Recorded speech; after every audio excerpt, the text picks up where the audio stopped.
on Hope TV, where you look and live, and we are having a wonderful conversation with Honorable Martha Karua, and she just told us about her highs, in the last segment, and the highs, right? And when you talk about highs on the political front or in the career front, it's very interesting to find that you also are very big on the family front. Would you want to say a little bit about some highs? Maybe just one last high. The blessing of grandchildren is an experience like no other. I have 3 grandchildren, one from my son, 2 from my daughter. It is such a blessing, and it's a high, an all-time high. Amazing. And I feel very blessed. Yes. Great. And congratulations being a grandmother, and that being a high, Yeah, it is a great high in my life. I think it's really one of the greatest. Yes. Amazing. Yes. When you talk high, if you're a poet, it rhymes with BBI. High BBI, and BBI is the air right now. People are saying yes, people are saying no, and it's also tied up to the elections coming up in 2022. It's becoming a whole heat going on here. But right smack there in the middle is proposed constitutional amendments to which you have said no over and over again. Yes. Can you explain to the viewers why no? May I start by saying I do not think that the constitutional amendments have been brought in good faith. I will start by saying that when BBI as a project came, in good faith and as Kenyans, I led NAC Kenya to present to the committee. And one of the things we told them is that we objected to their composition. We wanted them to take to their appointers because they're not the ones responsible for that. And my take was, or rather the take of the party was, that if it's a national conversation, it cannot be dictated by 2 people, even though their parties are the largest. It can't be dictated by the president and the prime minister. I was telling them that, or their parties, they must include other parties. And I realized we are very many parties, we could not be included as individuals. Therefore, we gave them a suggestion that for political parties in and out of parliament who are not in the BBI, they could go through the Center for Multi-Party Development, CMD. They could also get the religious organizations and ask them to band together. They could get other civil society so that the workers, everybody, it becomes truly a Kenyan conversation. But even though at that time it was a conversation between the 2 principals and the people appointed, we said a conversation is a good thing for the country, so let's just go and tell them what we think. When they brought the results and they were not the first report, and they were not willing to include other Kenyans, a report I called underwhelming, and then the president and the prime minister again extend the committee's mandate, without any request from Kenyans, just because the 2 of them were not satisfied with what was offered. You remember it had a weak prime minister, and it had suggestions for law reform. Law reform, even though it's not their business, we have law reform institutions, any Kenyan can make a suggestion and we listen. To that extent, it had some things we could pick from. But what now came the second time, the focus is on the constitutional changes. I don't think they're brought in good faith. When you want constitutional changes to be supported by Kenyans, you must involve more than your friends in the making. That they didn't do. So to that extent, they lack good faith. This a value statement there, that you feel that, yes, there is a lot of championing around the amendments, but you feel that there is a certain dishonesty, there is a certain lack of good faith. Yes. Can you point out what and a hidden card? If it's a national conversation, then why do you keep it between the 2 of you, the 2 BBI brothers, and restrict it to your cronies? Because they appointed those people. It was not a cross-section of Kenyans who appointed. If you want constitutional amendments, don't bring me a bill which you are pushing to the referendum for debate. Hold a bombers conference like those days of constitutional review. Let us debate when there is time to harmonize and bring one composite amendment. We would have been able to tell them that what we need very urgently is not constitutional amendments. We need implementation of the current constitution. The socio-economic rights have not been implemented. The constitution in Article 43 is very clear. Every Kenyan should have access to quality health services. We have a pandemic, COVID-19. 1 year on, our county hospitals cannot respond to critically ill. They cannot even test. So 1 year later, and 269 billion later, according to the World Bank, Kenya has spent 269 billion. None of our county hospitals can respond. We all have to have our, the tests brought to Nairobi, to the center, which is not tenable. People who get critically ill have to be rushed to referral hospitals, many of them dying. It is not tenable. It is just that God has been so merciful to Kenya that the virus has not overrun us. You are not able to do the critical things, but you have time to spend money on BBI. And it's a concern that has been raised on different fronts. Yeah. The phrase has been that the train has left the station, right? From where you see it, from where you view this BBI proposition, yeah. Do you see another point where inclusion, as you have, you have expressed, can still be a possibility? Not at this stage. I don't see that. Because already I've mentioned that it's not just access to health services. Education, we have children learning under trees, children in schools without masks, schools without facilities. Nobody is telling us the whole year children didn't go to school. That money we saved, where is it to work on the infrastructure?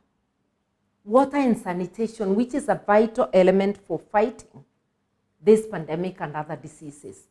What have we done about it? Rwanda built 22,000 classrooms during that lockdown of 1 year, or rather lack of activity for 1 year. What has Kenya done? That's a weaker economy. Ghana, for testing and treatment in every public facility, it is absolutely free. It's another African weaker economy than Kenya. Why is it that Kenya stopped giving its citizens testing and treatment for the pandemic? How can you fight the pandemic if there is no universal access, even if limited to the pandemic? Those are the issues, those are the priorities. Then back now to BBI. If you tell us that this is to bring us together so that people don't fight after elections, that's very attractive because we want harmony. I was one of those who were pushing President Uhuru to talk to Raila when there was tension. So when they shook hands, I applauded along with other Kenyans. But we did not give them the mandate to go reviewing the constitution on our behalf while excluding us. There is nothing in the BBI bill that was published in 2020 that deals with electoral justice. So it is fraudulent and false to tell people that BBI will bring Kenya together. Why people fight after elections is the issue of having an electoral process that is designed to be fraudulent, to rig people out at various stages. We need to fix that. And from where I stand, we can fix it without touching the Constitution. In Article 10, Article 86, Article 81, all the areas that deal with the electoral process and our electoral laws applied properly are sufficient to clean up the mess. And it doesn't depend on the name of the person at IEBC. Okay. It depends on arranging it differently and including people's participation in planning and execution of election at the county level. Right. So this is something we can talk about. Then you look at BBI. Why are they encroaching on judicial independence? We have a judicial ombudsman who really, the true name should be government inspector, appointed by the president, approved by the Senate, and we have all seen that the entire parliament, both National Assembly and the Senate, have been emasculated by the executive. So this is a government inspector coming to Menansingle Tower over the Judicial Service Commission and over the judiciary. When you merge the judiciary and the executive, which is what had happened during the Kanu era, you're taking us back to the dark days. You've already emasculated parliament. There's no difference today between parliament and the executive. The president even appoints committee chairman. He appoints the leader of majority, the whips, what is left of parliament. Honorable Martha, this BBI process has been extensive, has been expensive as well. And the question that is also important is, even as you take the no stand, the whole process, is there anything that you find that is valuable in the BBI? Not in the constitutional amendment, not anything to do with the referendum. We could use the report where they are talking of reforming the laws, a thing that is ongoing in Parliament and the Law Reform Commission. But the entire constitutional amendment bill is laced with things that will take us backwards to the dark days. Telling us they're increasing revenue for the counties, it sounds good, but you don't need a legal amendment to do so. If the government actually was genuine, this coming budget, this June, I challenge them. Let them not wait for BBI, because June the referendum will not have happened. Please give the counties 35% in June, if you're serious. If you do not give the counties 35% in June, because there is no law stopping you from doing that, then we know that this is in bad faith and it is a fraud on the people of Kenya. Okay? If BBI is going to make youth benefit, nothing in the law prevents you from calling for a moratorium on payment of help loans. Declare it today and stop blacklisting the youth. All right. You do not need BBI to do that. Any of those things, because nothing needs an amendment, and I want to be very clear here, that the only thing that would need a constitutional amendment is expanding the executive, bringing a prime minister and 2 deputies that you can't do without a referendum. So tell Kenyans the truth, that we want the referendum because we want jobs at the top. It's not about you Kenyans, it's not about the youth, it's about job for the big boys. And remember, girls are not even considered there. Girls are told, get out of parliament, we are going to be having ministers and we don't want you as ministers. Go to Senate, where there will be no ministers. Okay? Definitely with a very strong no. And the BBI, one of the things you've mentioned is that it's not authentic. There's a certain dishonesty. Yes. And you said let the proponents of it tell the people the truth, whether there be anything hidden or anything that is they should not be dishonest. They should tell people the truth. Yeah. Now, it comes to the no sector of the BBI analysis. Yeah. Now, there could be different shades of no, and there are no's that come from different angles. Different leaders who are saying no are saying for different reasons. Yeah. Are there also what we can call no's that are not honest? I do not know. From where I stand, straight from my heart, BBI is not good for Kenya. And my no is from that perspective, and as well as the no for Linda Katiba, because those are people we are working with, we are talking with. So the Linda Katiba movement is because BBI is not genuinely good for Kenya. Our constitution is good for Kenya and ought to be implemented. So we are saying safeguard what we have. And just to know that there is a lot of dishonesty in BBI. Why have Kenyans not been given copies? So that when I explain the judicial ombudsman, whom I'm calling a government inspector, a Kenyan is able to turn the pages and go to that page. When I say that the only thing that needs a legal amendment, a constitutional amendment, is job for the boys, people are able to see it. We are returning the imperial president who appoints ministers without approval of parliament.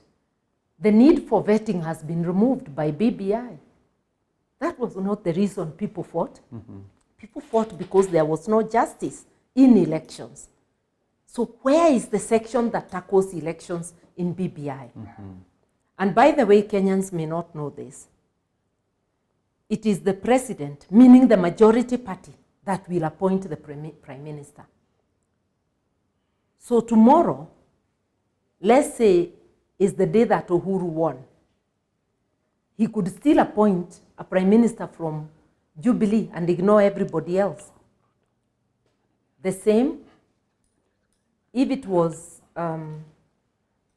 let's assume another party called NARC Kenya won.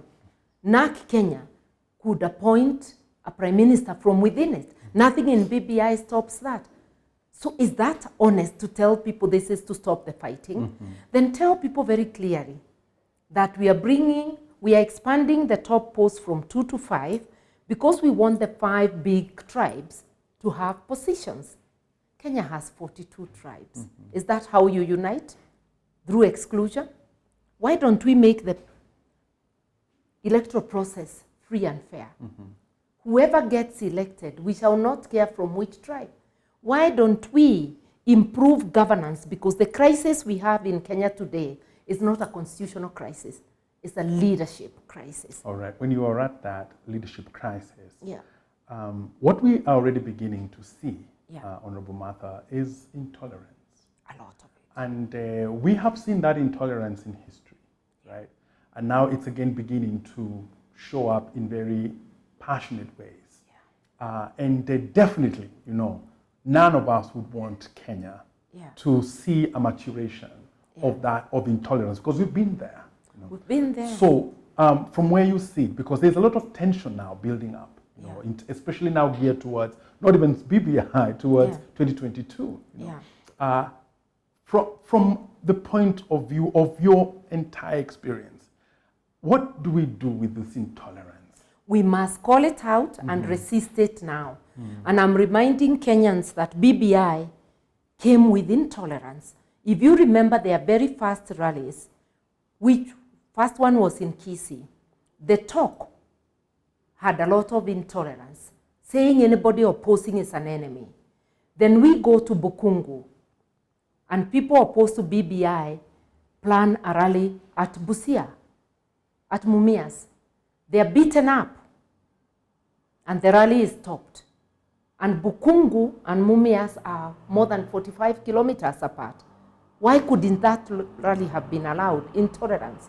Thereafter, we have seen members of parliament who are opposed to BBI being arrested and their rallies disrupted. Those who are pro have a free license to do their rallies. We've even seen leaders being frog-marched out of meetings. We've had the principal secretary, internal security, who comes from the same county as me, telling people in Kirinyaga County that those opposed to BBI are his enemies and President Uhuru's enemies. Those are insightful remarks. He should be called out by NCIC. They will not, because NCIC has forgotten that it is Kenyans who pay them, and they need to be loyal to the Constitution, not to the appointing authority. And Martha, we've also seen people who are also hostile to pro anti-BBI, clusters who are also hostile to... Who are intolerant. Yeah, who are intolerant. Yeah. So it's call both out ways. everybody. Yeah. What I'm saying, a constitutional body or statutory body that is supposed to manage that must show even-handedness. When it is government forces beating people at Mumias, call them out and call out the government. When it's a principal secretary, call them out. Shame them. When it is a member of parliament, do not worry which party he comes from or she. Call them out. Prosecute them if it is necessary. All right. Yeah. Strong views there. And again, when you talk about leadership, because you've mentioned clearly that a big problem has been leadership. Yes. And leadership, let's look at the dignity of the Kenyan this far. It's been since 1963. And now here we are, and Wanjiku is still in the place where she is. Yeah. Why is it that the leadership has not been overly committed and consistently committed to uplifting the dignity of Wanjiku? It is a tragedy, and I want now to turn to Wanjiku. To me and you as a citizen, the Constitution gives us a voice. It says you must be consulted before anything affecting you is done. It gives you the power to appoint leaders, not just to elect them. The power exercised by the judicial arm of government is derived from you, Wanjiku. The power exercised by the president and his cabinet is derived from you, Wanjiku. The power exercised by parliament is derived from you. And you have been given residual power to exercise that power directly by expressing your views. It is time for Wanjiku to liberate herself by saying no to being force-fed. BBI is a force-fed program. The things that are happening, graft, is not something that we have to have. It's also force-feeding. We should be able to say no, to speak out, and to reject leaders who are taking us the wrong way. This is your chance, Wanjiku. If we fail to do that now, our constitution, our voice is about to be overthrown. The return of the parasitic model of government, where leaders are paid not only hefty salaries and allowances, but they also misuse our money for their personal end, prioritize their needs over our needs, like prioritizing BBI over health services, BBI over social support for the unemployed, BBI over the education of our children. This is the time to say no. And I want to remind Wanjiku that if you aggregate all the leaders, elected leaders, there will not be more than 5,000. If the MCAs, and they are the majority, are about 2,000, Parliament is 416, Cabinet is so much less. Even if you picked the top civil servants, these are just 4,000 people holding us captive. Come on, we are 50 million. Let's wake up from our slumber. Let us say a resounding no and liberate ourselves from this. Okay, because that's your view, strongly made. We would want to end our very profound conversation with 2022 is coming up, Honorable Martha. Yeah. And we would want to know also what your ambitions are, given that an election year is not too far away from here. Well, I'm already on the ground campaigning to be the next governor of Kirinyaga, laying firm foundations so that this one will not be stolen. I'm ready, able and willing to serve Kenyans at whatever level. And I've said I'm already on the ground campaigning to be Governor Kirinyaga. But I'm also on the national scene because NAK Kenya is a national party. So the voice, my voice as a national leader, is not limited to Kirinyaga. I will serve Kirinyaga, but my voice will reverberate in the nation of Kenya. And I pray that God gives me the strength to do so. All right. Yes. Thank you very much. And all the best in your ambition. Thank you. All the best as you continue to offer leadership at different levels in this country. And we really appreciate your views. And God bless you. Asante, and you too. Viewers, we've been talking to Honorable Martha Karua. A lot to take from her reflections.